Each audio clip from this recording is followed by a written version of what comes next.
হারিয়ে যাওয়ার আনন্দের খোঁজ পেতে ভ্রমণপথিকের মন আবারও ঘর ছাড়া এক অজানা অচেনা প্রাচীন শহরের উদ্দেশ্যেই। হাওড়া থেকে ছাড়া কাটোয়াগামী লোকাল তখন ব্যান্ডেল স্টেশন পার হয়ে ছুটে চলেছে কাটোয়া লাইন ধরে। দুপাশে স্টেশন, বাজার, লোকালয়, নদী, গাছপালা চলেছে সমান তালে। রৌদ্র করজ্জ্বল দিনের সবুজ দিকচক্রবালের নীল আকাশের ছোঁয়া লাগা প্রান্ত দিয়ে চলেছে হাতছানি। আর সব কিছুর মেলামেশা দেখতে দেখতে অবশেষে পৌঁছে গেলাম আমার গন্তব্য স্টেশন অম্বিকা কালনা।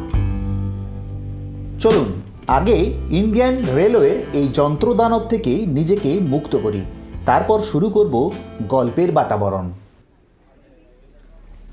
অবশেষে এসে পৌঁছালাম অম্বিকা কালনা স্টেশন। এখন আমি এই অম্বিকা কালনা স্টেশনের বাইরে যাব এবং সেখান থেকে আজকে যেসব জায়গা ঘুরে দেখার কথা আছে বা ইচ্ছা প্রকাশ আছে বা ইচ্ছা করেছি সেই সকল জায়গাগুলো ঘুরে দেখব।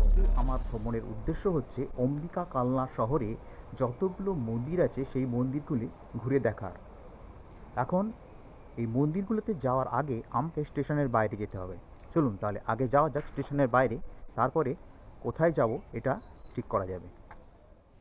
স্টেশন থেকে উঠে এলাম ওভারব্রিজে, তারপর ওভারব্রিজ পার হয়ে চলে এলাম অম্বিকা কালনা স্টেশনের বাইরের চত্বরে, যেখানে রয়েছে টোটো অটো স্ট্যান্ড। সকলের ছোটাছুটি করে টোটো অটো ধরা দেখে আমিও দখল করে বসলাম টোটোর ফ্রন্টলাইন সিট। আর টোটো পাড়ি দিল কালনা শহরের 108 মন্দির তলায়। আর এরপরেই সেখানে পৌঁছেই মন্দিরের চারপাশ ঘুরে বুঝে নিলাম মন্দিরের পরিসর। এখন আমি দাঁড়িয়ে রয়েছি অম্বিকা কালনার নবকৈলাস মন্দির, বিখ্যাত সেই 108 মন্দিরের পাশে। পূর্বের বর্তমান ব্লগে আপনারা বর্তমান নবাবহাটের 108 শিব মন্দিরের যাবতীয় তথ্যের সঙ্গে অবগত হয়েছেন। এই 108 শিব মন্দির ভারতবর্ষের এক বিস্ময়, যা সমগ্র ভূভারতে কেবল দুটোই রয়েছে। আর এই 2 শিব মন্দিরই আশ্চর্যজনকভাবে বর্তমান রাজপরিবারের দান। এই স্থাপত্য বর্তমানে ASI মানে আর্কিওলজিক্যাল সার্ভে অফ ইন্ডিয়ার তত্ত্বাবধানে থাকার কারণে ভিতরে ব্লক লেভেল ভিডিও করা সম্পূর্ণরূপে নিষেধ রয়েছে।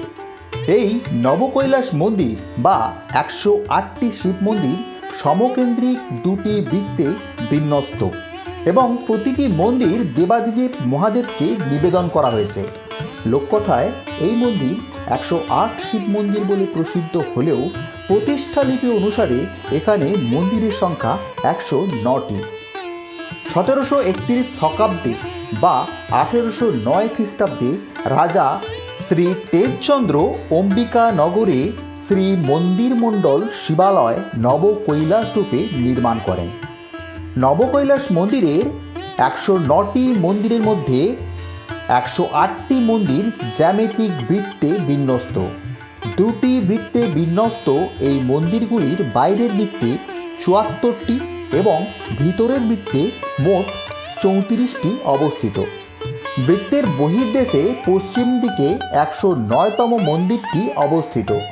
বৃত্তের মধ্যে অবস্থিত 108টি মন্দির 8চালা স্থাপত্য রীতিতে নির্মিত।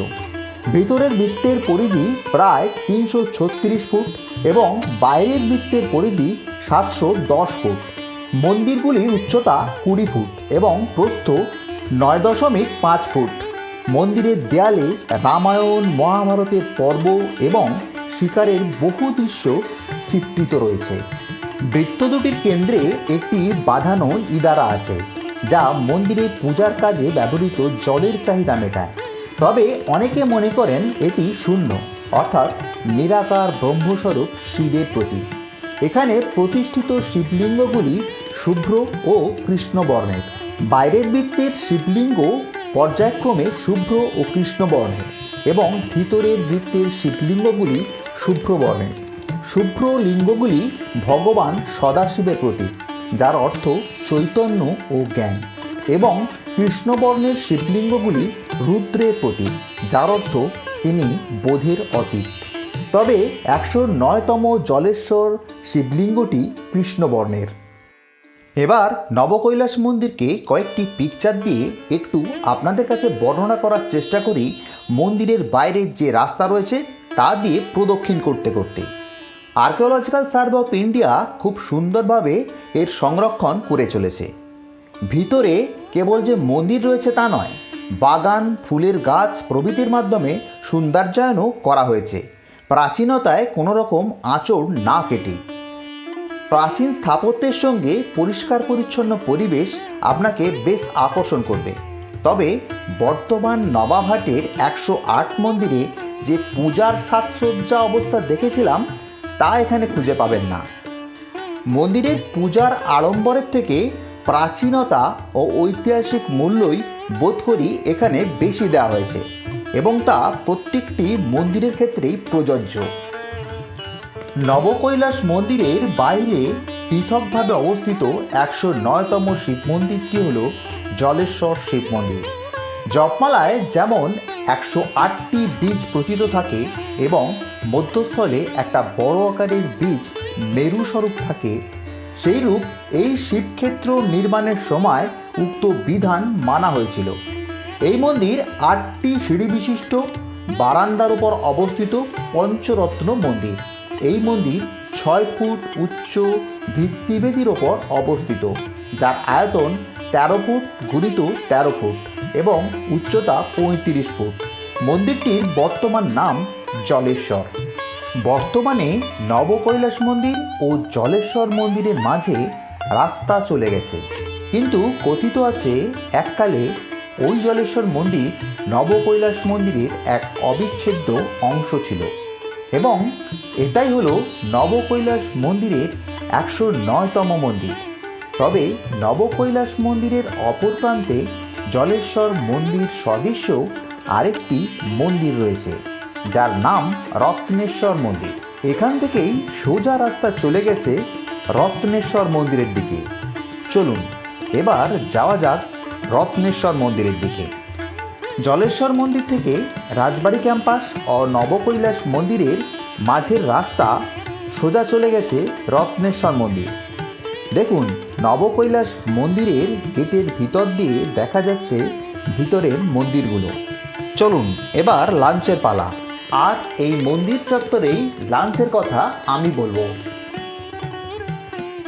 এই বিশাল মন্দির চত্বর ঘুরে বেড়াতে বেড়াতে যদি লাঞ্চ সেরে নিতে চান, তাহলে নিকটস্থ দুটি রেস্টুরেন্টের নাম ও ফোন নাম্বার আমি স্ক্রিনে দিয়ে দিলাম।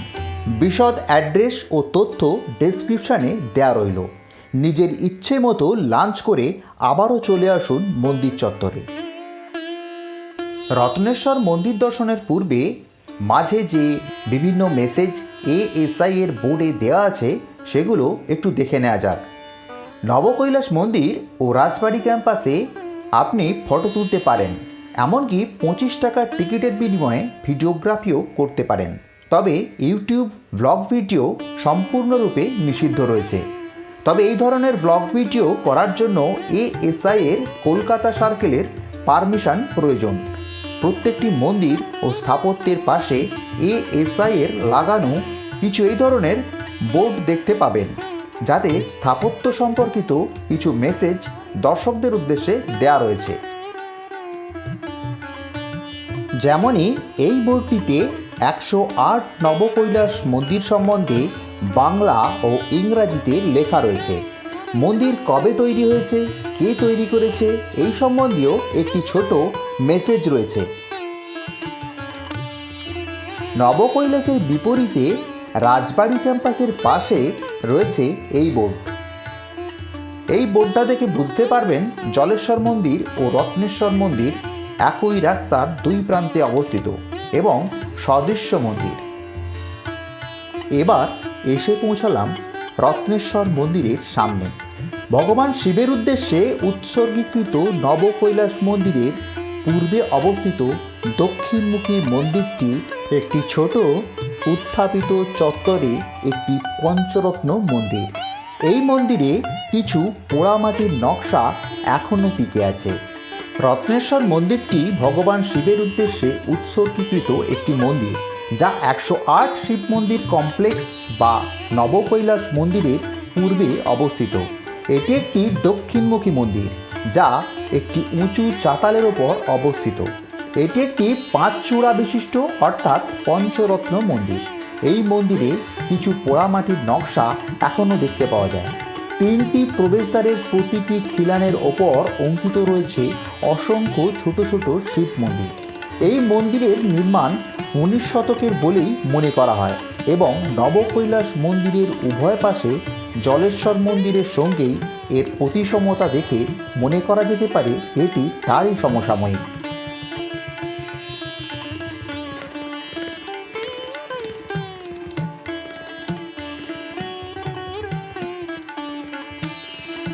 আমার ডান দিকে রয়েছে রাজবাড়ি এলাকা, আর এই রাজবাড়ি চত্বরে পুরোটাই রয়েছে আর্কিওলজিক্যাল সার্ভে অফ ইন্ডিয়ার তত্ত্বাবধানে। তাই একইভাবে এখানেও ভিডিওগ্রাফি করা নিষেধ। তাই চলুন স্যাটেলাইট পিকচারের সাহায্য নিয়ে এখানে কি কি রয়েছে তার কিছুটা ধারণা দেওয়ার চেষ্টা করি। এখানে রয়েছে লালজি মন্দির, গিরি গোবর্ধন মন্দির, রাসমঞ্চ, প্রতাপেশ্বর মন্দির, পঞ্চরত্ন মন্দির, বিজয় বৈদ্যনাথ শিব মন্দির, কৃষ্ণচন্দ্র টেম্পল, বদ্রীনারায়ণ মন্দির, রাম সীতা মন্দির, রূপেশ্বর শিব মন্দির। সমস্ত মন্দির যেহেতু এএসআই এর তত্ত্বাবধানে রয়েছে, তাই পারমিশন ছাড়া কোনো ভ্লগিং ভিডিওগ্রাফি করা যায় না। তাই স্যাটেলাইট পিকচার এবং মন্দিরগুলির পিকচার সহযোগে তার অবস্থান বর্ণনা দেওয়ার চেষ্টা করলাম। ভিডিওর এই অংশকে রাজবাড়ি ক্যাম্পাসের গাইড বুক বলতে পারেন। আপনাদের কাছে পিকচার সহযোগে বর্ণনাকে প্রকাশের এক প্রয়াস মাত্র।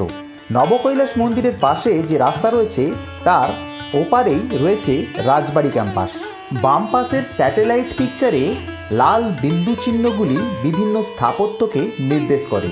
তার পাশে থাকা নাম্বারগুলোর সঙ্গে মিলিয়ে ডান পাশের স্থাপত্যের চিত্রগুলো দেখতে থাকুন। রাজবাড়ি ক্যাম্পাসের গেট দিয়ে প্রবেশ করে সোজা রাস্তা দিয়ে চলে সম্মুখে প্রথমে যে মন্দির দেখতে পাবেন তার নাম লালজি মন্দির।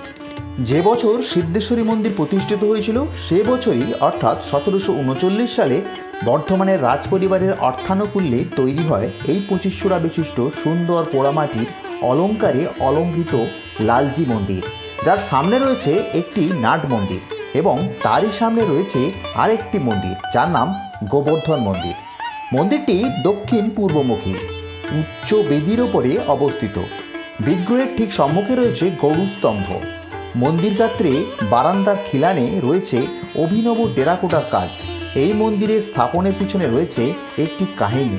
একবার কীর্তিচন্দ্রের জননী ব্রজকিশোরী দেবী গঙ্গার স্নান করতে গিয়ে ঘাটের পাশে আস্তানাগিরি থাকা সাধুর কাছে এক সুন্দর কৃষ্ণমূর্তি দেখতে পান এবং তার কাছে সেটা চেয়ে বসেন। সাধু অরাজি ছিলেন, তাই তিনি তার রাধার সঙ্গে সাধুর কৃষ্ণমূর্তির বিবাহ দেওয়ার প্রস্তাব দেন। সাধু তাতে রাজি হলে বহু ধুমধাম করে রাধাকৃষ্ণের বিবাহ হয়।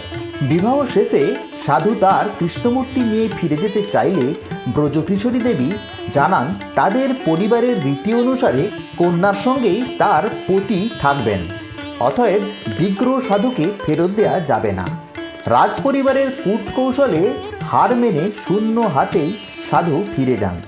নববিবাহিত কৃষ্ণ রাধার জন্য ব্রজকিশোরীর উদ্যোগে নির্মিত হয় লালজি মন্দির।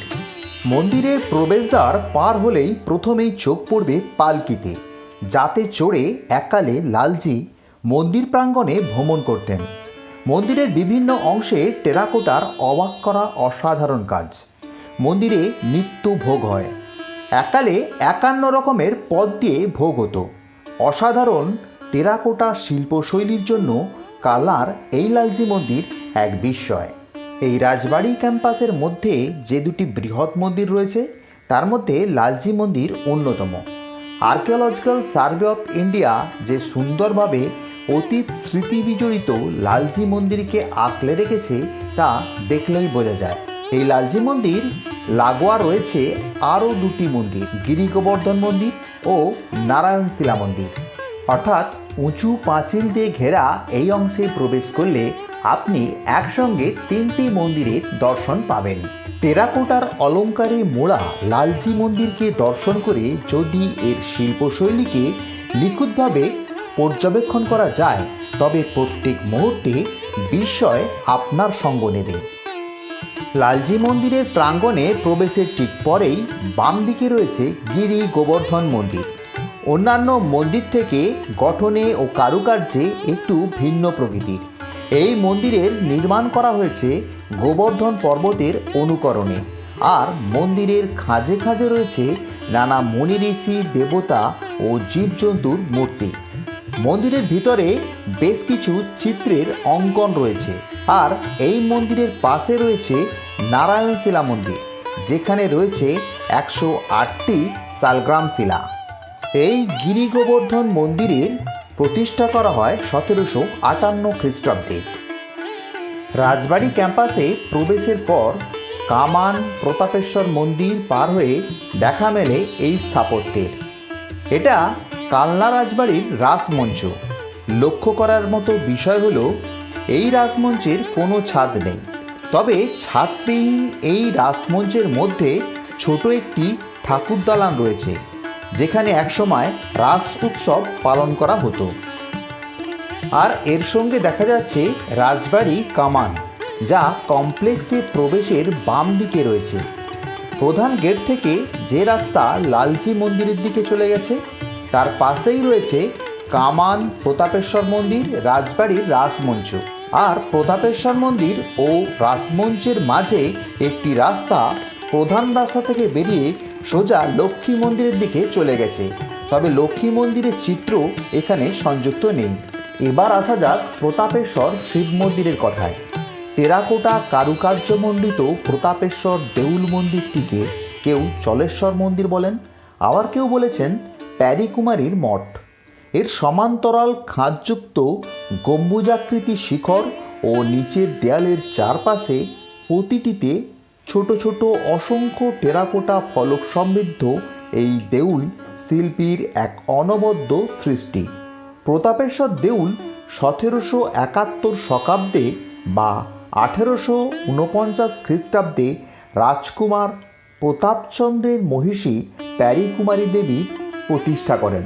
এই মন্দিরের স্থপতি শিল্পী ছিলেন বাঁকুড়া জেলার সোনামুখীর মন্দির সূত্রধর রামহরি মিস্ত্রি।